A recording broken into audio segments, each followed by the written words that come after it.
Selamat pagi teman-teman. Assalamualaikum warahmatullahi wabarakatuh. Waalaikumsalam warahmatullahi wabarakatuh.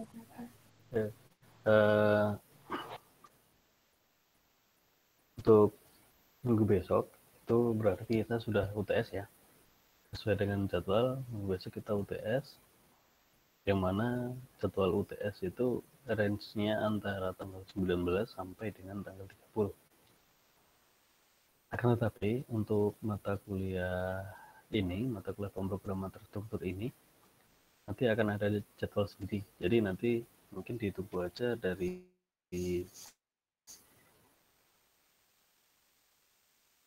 prosedurnya. Itu soal teman-teman itu sejak tanggal 19. Jadi semua soal itu bisa di-download serentak dari tanggal 19. Nah, setelah itu nanti batas maksimalnya menyesuaikan sesuai dengan jadwalnya. Kalau untuk mata kuliah ini, kalau tidak salah dan tidak berubah, itu nanti tanggal 22. Jadi tanggal 22 itu nanti deadline-nya. Berarti batasan jadwal tersebut yang keluar, maka itulah yang dipakai untuk batas akhirnya. Itu walaupun memang range-nya itu dari tanggal 19 sampai dengan tanggal 30, itu untuk mata kuliah ini tanggal 22 itu jadi range deadline maksimal. Jadi sebisa mungkin teman-teman download soalnya itu sejak hari pertama, karena hari pertama itu sudah di-open oleh DAK. Semua soal bisa di-download secara serentak. Nah, adapun untuk untuk materi, jadi karena minggu besok itu kita UTS, pertemuan kali ini kita bahas kisi-kisinya. Nah, untuk materi yang akan keluar di UTS nanti itu dari pertemuan awal sampai dengan yang terakhir kemarin. Yang terakhir kemarin kita pelajari switch case percabangan ya.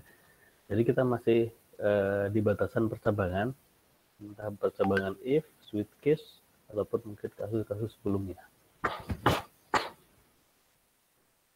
Jadi batasan maksimal untuk materi yang keluar sampai di UTS itu sampai dengan percabangan.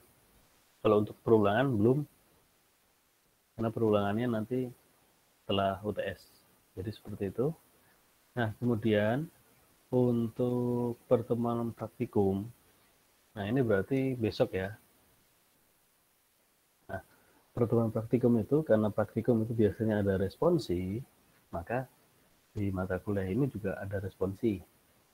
Berarti responsi itu dulu sempat saya katakan responsi diadakan pertemuan terakhir sebelum UTS atau sebelum UAS. Berarti minggu besok. Bukan minggu besok.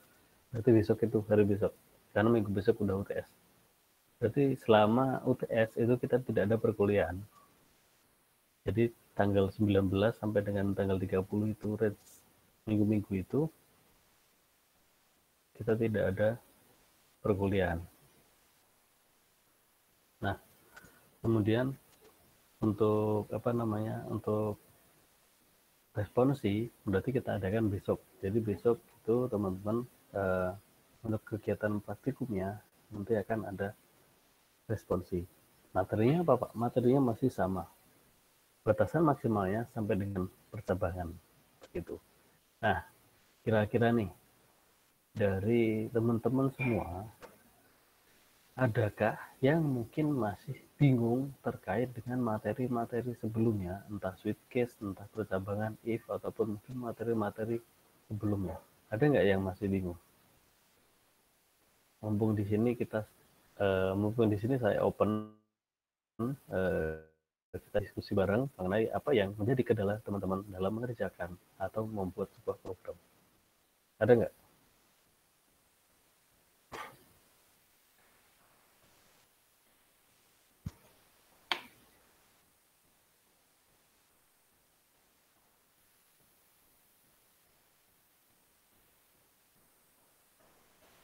Kalau di materi-materi sebelumnya kita sudah mempelajari kayak operator itu juga udah ada ungkapan, kemudian ada proses sekuensi, kemudian struktur if dan struktur switch case gitu.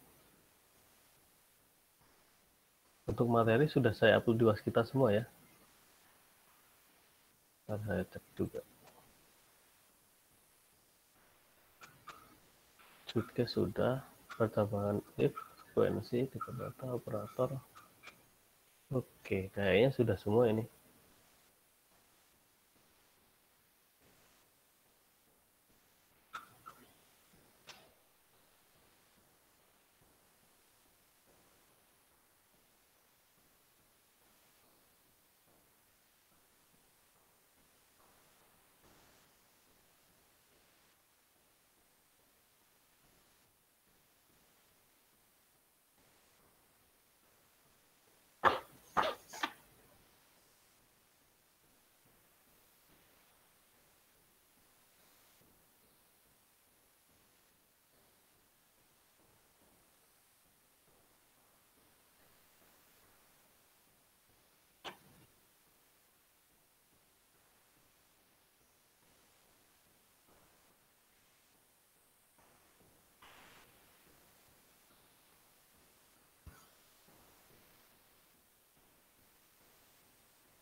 Oke, ada ya mungkin masih sedikit piece mungkin dari pertemuan-pertemuan sebelumnya.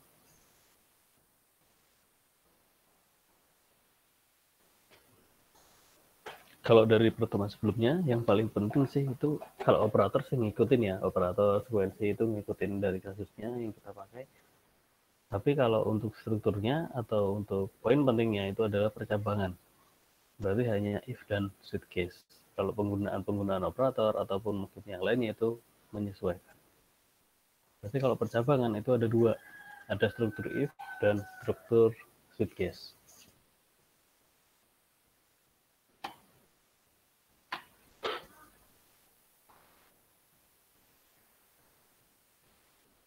Untuk tugas yang kemarin ada masalah teman-teman?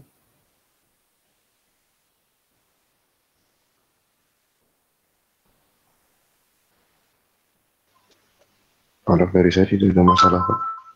Oh, nggak ada ya. Aman ya berarti ya.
Oke, kita bahas sebelum-sebelumnya ya, kita ulas kembali biar teman-teman semakin mudah memahaminya.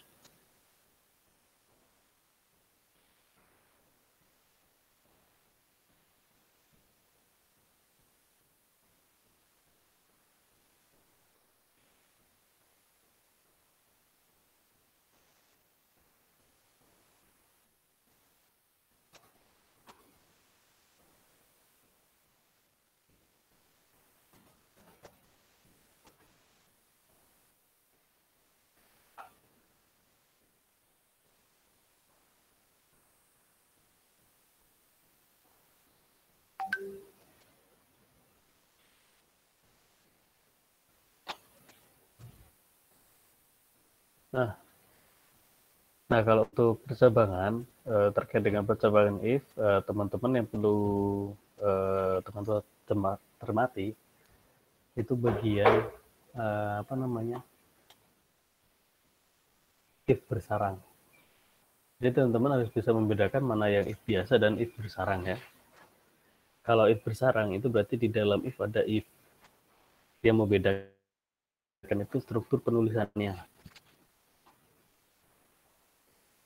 Jadi secara logika kalau digambarkan dengan flowchart yang if bersarang itu akan ketemu seperti ini. If, kemudian ada optional. Kalau if itu kan kita di adalah satu if nih. Satu if itu ada optional dua jawaban kan. Antara benar dan salah ataupun mungkin ya atau tidak. Nah, di masing-masing jawaban itu baru kita ada apa namanya? Kita sisipkan if lagi. Itu if bersarang.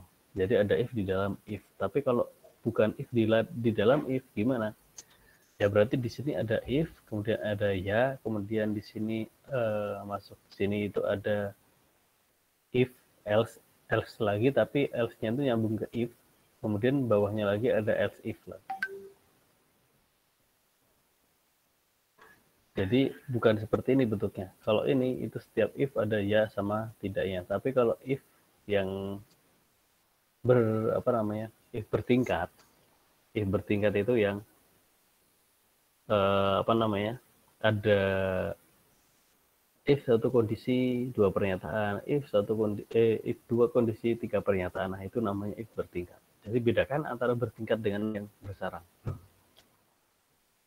Kalau yang bertingkat berarti kita melibatkan banyak if, tapi kalau yang bersarang kita adakan atau kita sisipkan if tersebut di setiap opsional jawaban. Secara logika seperti itu. Sebagai contoh,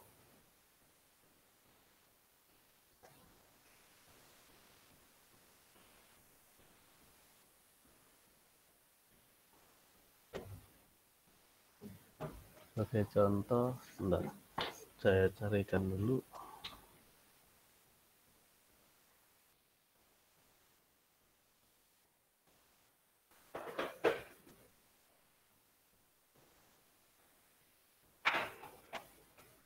Kalau if bersarang itu ya itu tadi ketika teman, tapi bukan sweet case ya, sweet case itu bukan if bersarang, walaupun mungkin apa namanya, di dalam if-nya itu ada apa namanya, di dalam bukan if ya, if ada sweet case-nya, ataupun mungkin teman-teman membuat sebuah program di mana menggunakan sweet case itu di dalamnya dikasih opsional persabangan lagi, jadi if itu juga bisa.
Nah, seperti ini.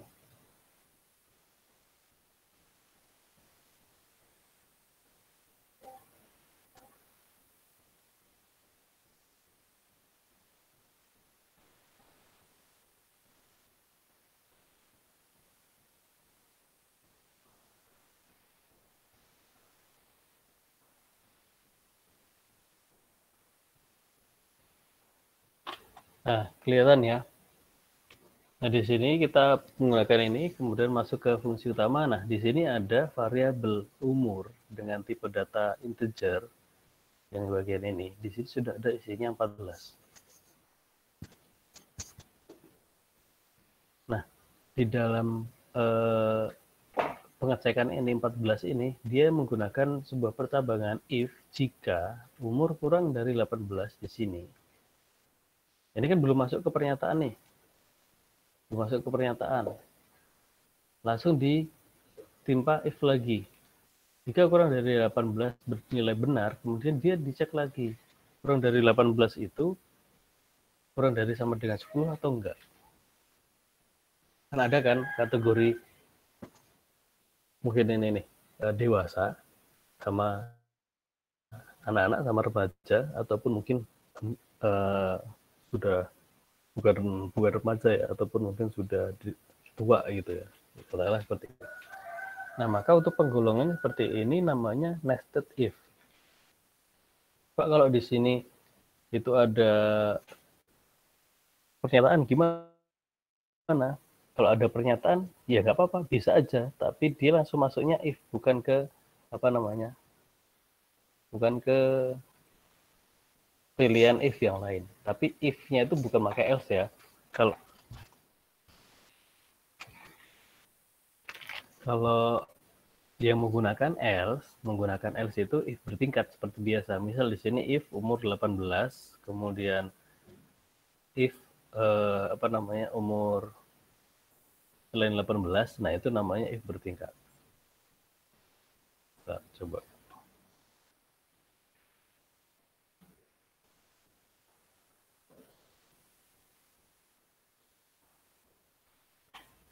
Nah, kita samakan ya. Ini yang nested if.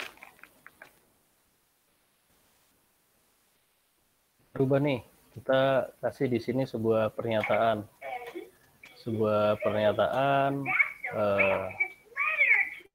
Berarti di sini kita taruh aja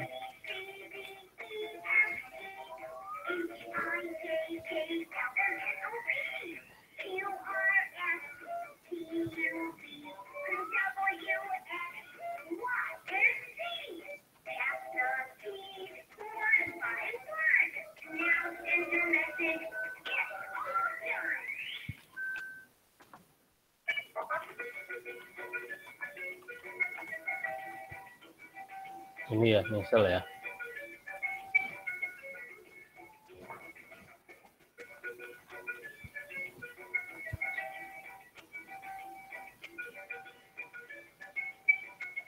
Kemudian kita ganti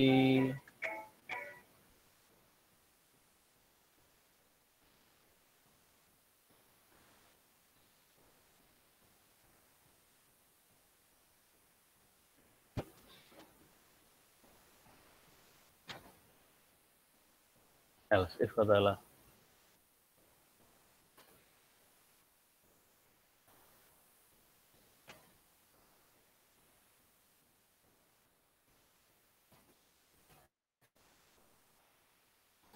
18 sama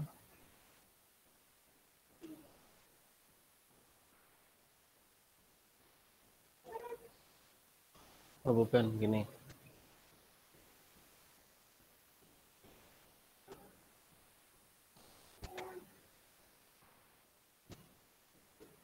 Lebih besar sama dengan 18 gini ya.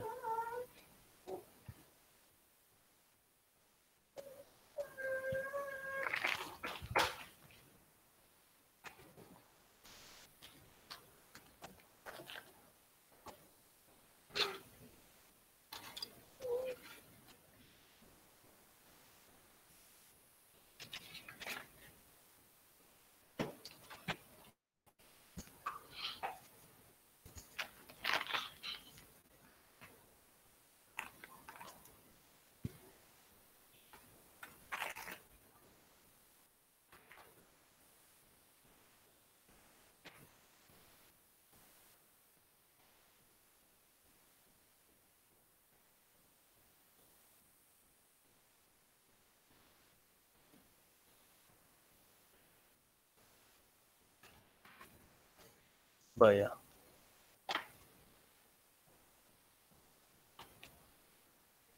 SI.if. Oh,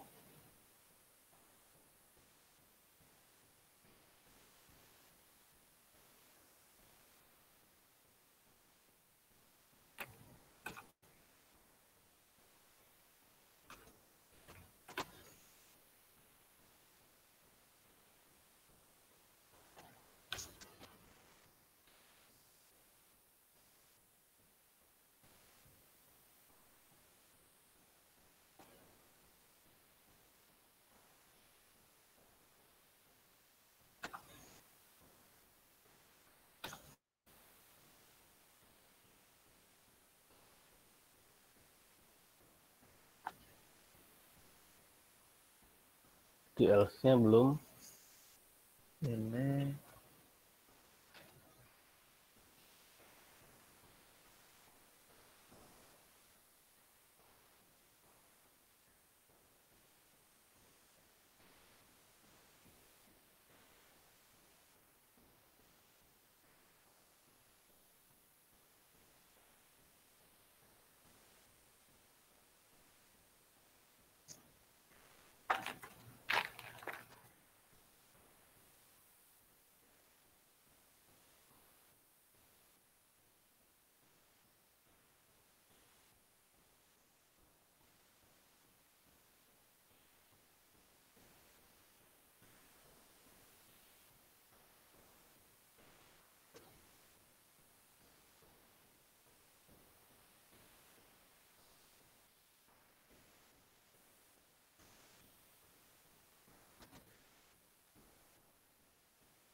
kita perumpamaan seperti ini.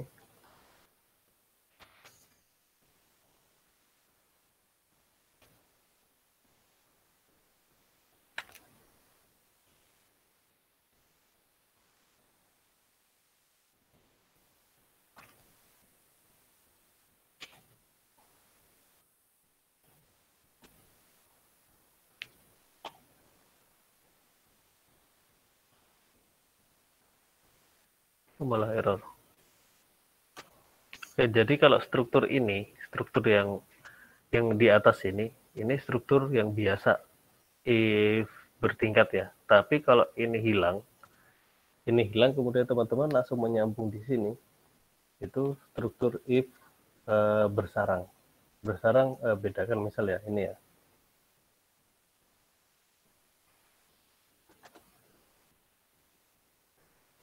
Kalau ada seperti ini, dia akan mengeksekusi umur yang 14. Kenapa? Karena yang di sini inputannya itu sudah diisi 14. Jadi tidak ada perintah input secara manual, itu nggak ada ya. Karena di sini sudah ikut nilai atau sudah didefinisikan nilai dari variabel umur itu 14. Before else.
Malah jadi error ya.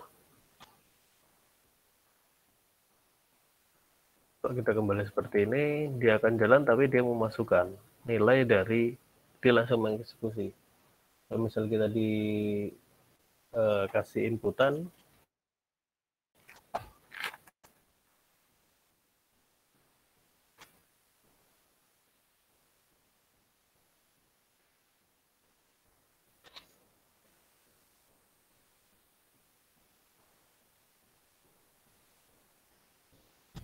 nah kita mau masukin nih, kita masukin 15, kira-kira dia mendeteksi apa?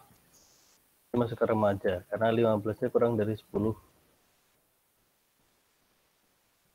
Ini ada yang liu, harusnya dia bukan dia remaja karena bukan anak-anak ya, anak-anak itu kan di bawah 10.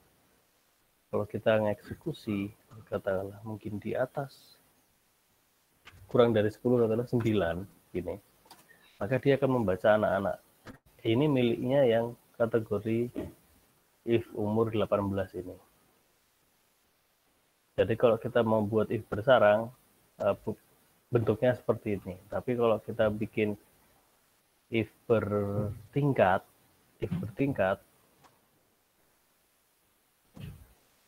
berarti kita masuknya di sini pernyataan.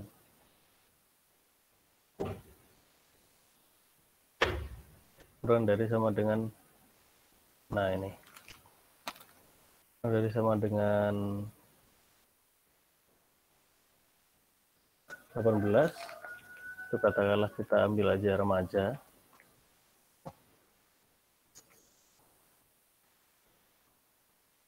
Kemudian di sini kita masuk else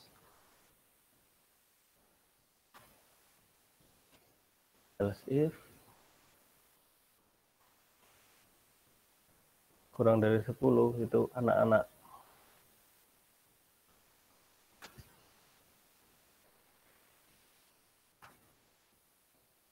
Anak-anak.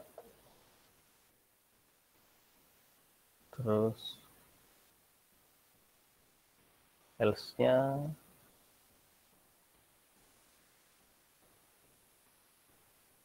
bukan anak-anak.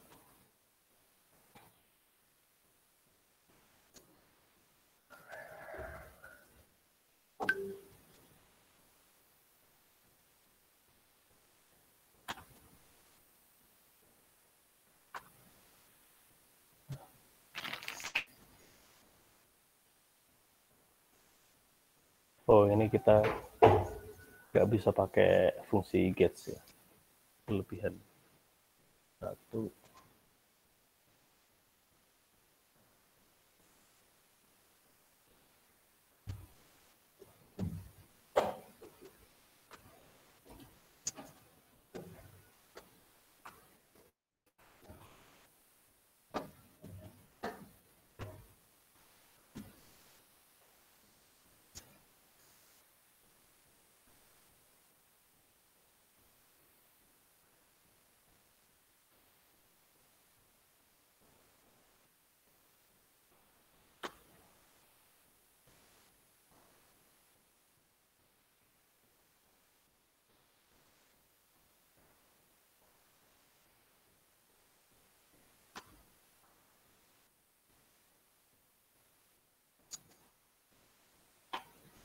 Nah, maka kita mau masukin nih, sein umur kan, kita masukin katakanlah lebih dari 18 ya, 19. Yang dieksekusi bukan anak-anak. Dia membaca yang terakhir, karena lebih dari 18 itu nggak masuk ke kategori remaja ataupun nggak masuk ke kategori anak-anak. Nah, ini if bertingkat. Kalau yang bersarang, itu ya seperti ini. Ada if, masuk di dalam if. Jadi ini ini masuk ke penilaian opsional dari if. Jadi jika kondisi if ini bernilai benar, maka masuk ke if lagi, ada pernyataan lain, baru setelah itu misal di bawahnya mau disambung dengan if lagi, itu baru disambung dengan if. Tuh, nah ini yang bertingkat ya, ini jadi perbedaannya seperti ini. Kalau bertingkat kita harus memasukkan beberapa opsional, yaitu dari jawaban setiap kondisi. Ini kondisi pertama, kondisi kedua, dan ini kondisi default, pilihan default.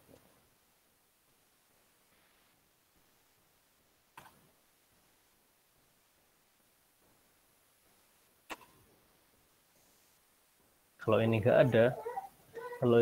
ada, kita eksekusi, dia langsung membaca nilai 14-nya. Nah, dia masuk ke remaja. Kenapa? Karena umurnya 14. 14 itu kurang dari 18 dan dia itu tidak kurang dari 10. Jadi lebih dari ini.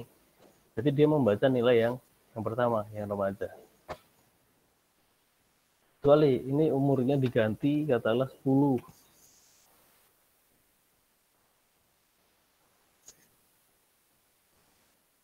Nah, 10 dia masih tergolong remaja. Karena apa? Untuk umur yang di anak-anak ini, dia sama dengan 10. Jadi 10 itu masih ikut. Jadi penggunaan operator, teman-teman hati-hati. Kalau sama dengan, itu berarti angka yang dimasukkan di situ, itu masih ikut ke nilai. Tapi kalau kurang dari, nah misal kalau saya ubah kurang dari, nah ini baru dia akan menilai katakanlah. Ini kalau 10 itu masih remaja karena dia masih bernilai 10. Kalau di sini kurang darinya diubah jadi 11, di mana di atas nilai yang ada, maka dia akan remaja. Nah, remaja itu karena dia membacanya ini kurang dari sama dengan 18. Jadi yang masuk di sini itu masih kebaca yang pertama, karena pertamanya itu pasti kondisi bernilai benar. Kalau mau dia bisa muncul ke anak-anak, maka ini bisa diganti katakanlah lebih dari 15 ya.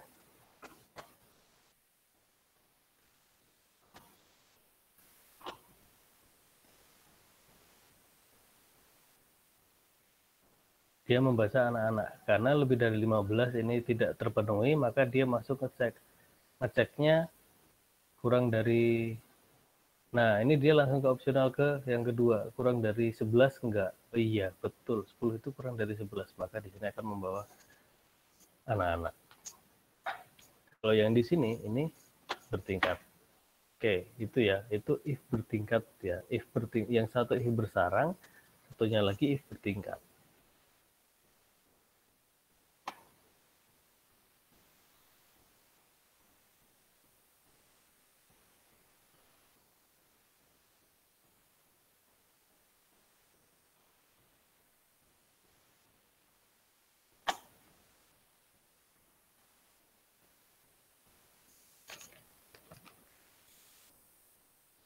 Nah, ini bentuk penulisannya. Bisa juga dituliskan seperti ini.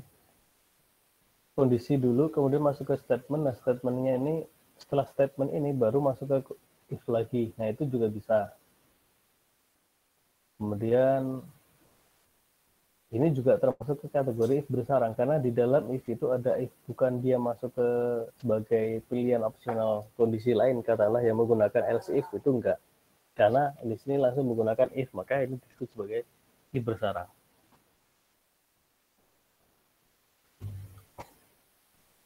Ini contoh if bertingkat. Ini bukan bersarang ya, karena di sini ada penggunaan else if. Kalau memang ini bukan else if, katakanlah else-nya itu hilang, maka di sini bisa dikatakan if bersarang. Tapi tentunya ada if lagi. Itu untuk yang if bersarang.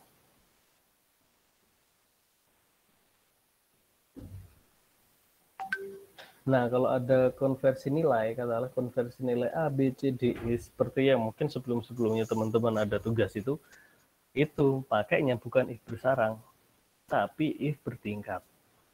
Karena ada opsional berapa jawabannya, ada A, B, C, D, berarti ada 4. Ada 4 if, 5 pernyataan, begitu. Kemudian yang switch case,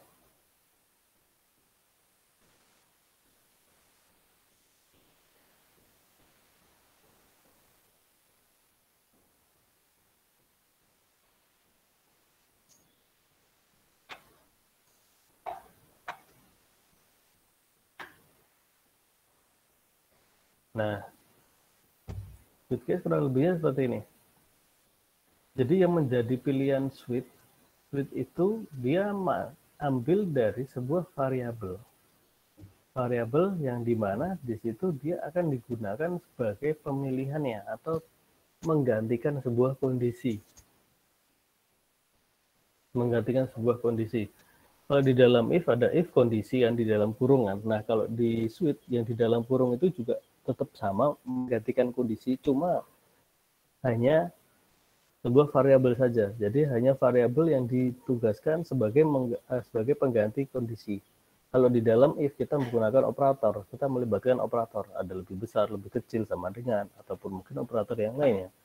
Tapi kalau di switch case, switch-nya itu dia sudah melakukan pemilihan, tinggal yang ditentukan itu pemilihannya berdasarkan variabel yang mana, kondisinya yang jadi sebuah kondisi itu pakai yang mana. Yang di sini ada if ini ada pilih ini.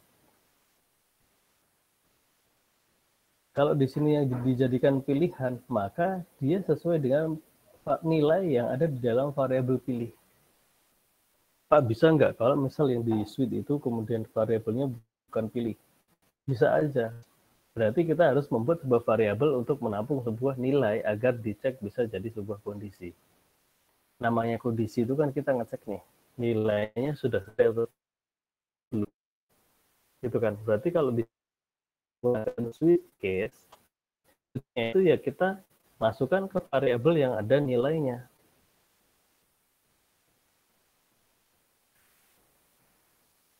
Nah, kemudian case 1, case 2, case 3. Nah, itu berdasarkan nilai yang diinputkan. Yang diinputkan di dalam variabel yang digunakan sebagai pengganti kondisi.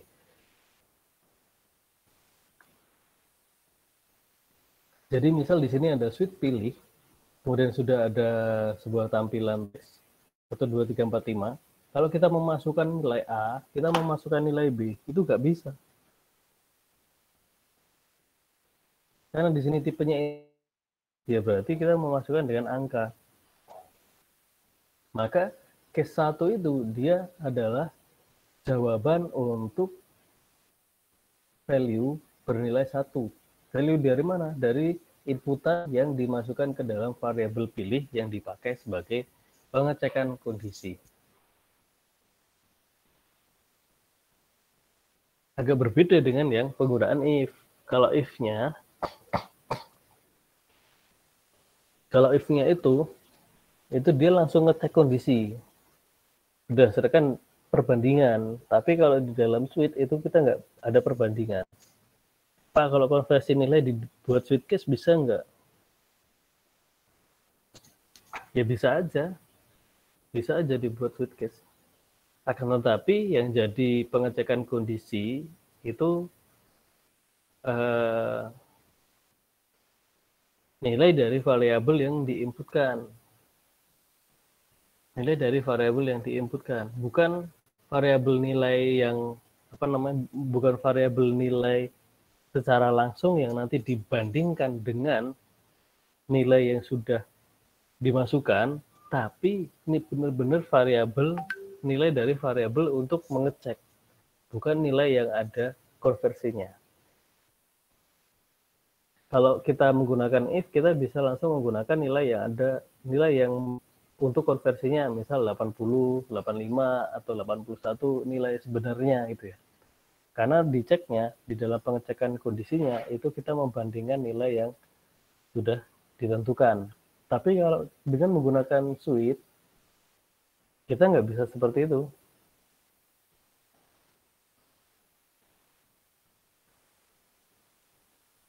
Ketika kita memasukkan nilai seperti katakanlah mungkin 80, 81 itu ya maka kalau kita membuat sebuah switch case ya itu harus banyak banget. Banyak banget. Berarti ada 100 kalau misalnya nilainya itu 100. Kalau nilainya sampai dengan 10 ya berarti kita buat 10 case. Kenapa? Karena setiap nilai itu kan ada kemungkinan. Bukan 10 case, tapi tetap aja 100. Karena misal katakan ini 1 nih. Bisa saja nilainya itu bernilai 1, bisa bernilai 2, bisa bernilai 3, bisa bernilai 4, bisa bernilai 5, 6, 7, 8, 9, 10, ataupun mungkin 1, 1,5, 1,3, 1,4, 1,5, itu ada kemungkinan terjadi nilainya segitu. Berarti case-nya itu juga kita membuat sebanyak itu. Pak, berarti manual. Ya, memang manual. Karena kita membuat nilai tersebut itu satu persatu. Tapi kalau kita menggunakan perintah if, karena if-nya itu dia bisa mengakomodasi antara range nilai A sampai dengan B, nilainya itu berapa aja yang masuk ke kategori situ, maka itu menjadi lebih mudah. Makanya kalau kasus di konversi nilai, katakanlah nilai A, B, C, D, E, dan seterusnya itu jawaban yang tepat adalah menggunakan if. Tapi pakai sweet case bisa nggak? Ya bisa juga. Tapi bukan kita nggak mungkin masukin satu-satu seperti itu.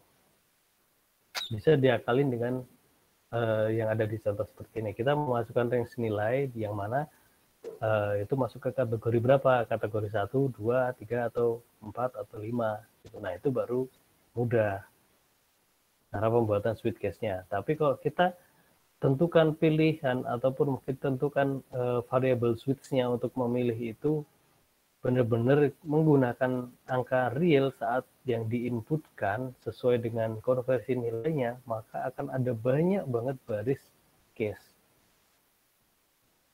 Tapi kalau kita menggunakan cara pengkategorian, itu bisa kategori 1, 2, 3, 4, 5, katakanlah seperti itu. Nah, makanya sweet case itu tidak tepat untuk kasus-kasus seperti itu. Ketika misalnya ada pengkategorian, katakanlah kategori A, itu dia yang terdiri dari apa saja, atau nilai-nilai poinnya itu yang diambil apa saja. Dia masuk ke kategori A. Kategori B berarti dia masuk ke poin penunjangnya apa saja. Misalnya kategori B itu berarti ada mungkin presensi, tugas, ataupun mungkin yang lain, itu kategori B. Kategori C, nah kalau kita bisa menjadi beberapa kategori tersebut, nah itu baru bisa menggunakan sweet case. Terlebih lagi di contoh yang nomor 10, yang mungkin dulu yang kemarin teman-teman sudah kerjakan itu ya. Di sini ada perintahnya if dan sweet case. Maka teman-teman menggunakan kombinasi. Kombinasi antara if dan sweet case. Bisa nggak Pak pakai if? Bisa saja, pakai if bisa. Pakai if bisa, pakai if dan sweet case bisa. Tapi kalau pakai sweet case aja, itu susah. Harus ada kombinasi if. Kalau kasus yang seperti ini loh ya. Maka untuk pemilihan if dan sweet case itu harus tepat. Kita sesuaikan dengan kasusnya.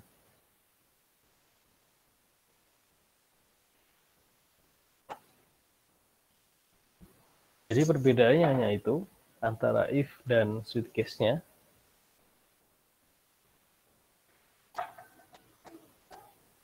Jadi kalau yang lebih fleksibel yang mana Pak? Kalau fleksibelnya kita menilai sebuah fleksibilitasnya itu lebih mudah yang if. Karena if-nya itu bisa mengakomodasi nilai-nilai yang lebih besar daripada sweet case. Jadi sweet case hanya untuk kasus-kasus tertentu saja. Sweet case itu hanya untuk kasus-kasus tertentu. Jadi tidak semua percabangan itu bisa dikonversi atau bisa diselesaikan dengan sweet case, itu tidak.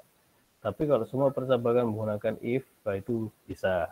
Cuma kalau menggunakan sweet case itu tidak semua kasus itu bisa selesai dengan sweet case. Jadi yang lebih general itu adalah if.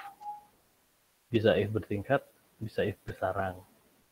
Kalau sweet case itu percabangan juga sama-sama, tapi untuk melengkapi, katakanlah mungkin untuk kasus-kasus tertentu yang ketika diselesaikan dengan if itu menjadi susah, maka selesaikan dengan sweet case. Pak, kok bisa menjadi susah? Kenapa? Katanya tadi yang if itu bersifat general atau keseluruhan, menyeluruh, bisa fleksibel. Ya, memang bisa fleksibel untuk struktur if. Tapi sesuaikan dengan kasusnya, tepat enggak kita menggunakan if gitu. Begitu juga sebaliknya, kayak yang sweet case, itu tepat nggak menggunakan sweet case? Apa jangan-jangan tidak perlu pakai sweet case gitu, pakai if itu bisa gitu. Pada dasarnya percabangan itu kita memilih beberapa jawaban dari beberapa opsional. Gitu. Oke, kira-kira udah dapat gambaran semua ya. Jadi kalau misal besok responsi, teman-teman udah siap ya?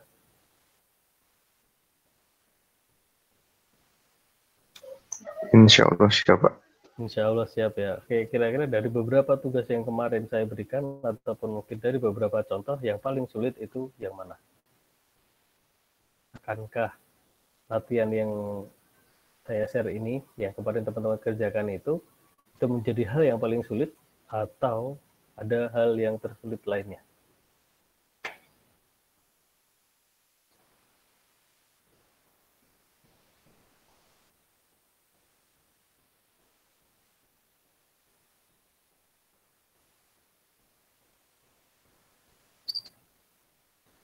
Oke, kuncinya gini. Kalau teman-teman bisa mengerjakan soal yang ini, yang teman-teman menggunakan kombinasi if dan sweet case,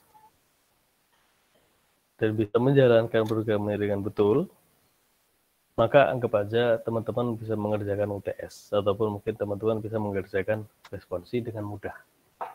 Itu Pak, kalau nyelesaikan soalnya ini agak sulit gimana? Ya, berarti menyesuaikan. Kuncinya, kalau teman-teman bisa mengerjakan ini dengan mudah, teman-teman sudah bisa. Baik UTS ataupun mungkin responsi besok. Oke. Ada yang ditanyakan mungkin dari teman-teman? Sebelum besok kita responsi. Kalau saat responsi berarti sudah tidak ada tanya jawab ya. Berarti kalau teman-teman mengerjakan responsi ya berarti teman-teman mengerjakan. Tidak ada tanya jawab ataupun mungkin diskusi gitu. Pak, ini kok error gimana ya? Pak, kok ini gini. Nah, itu enggak ada.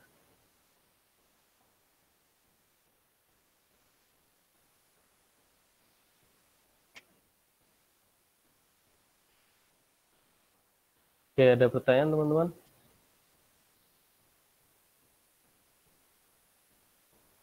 Enggak ada ya?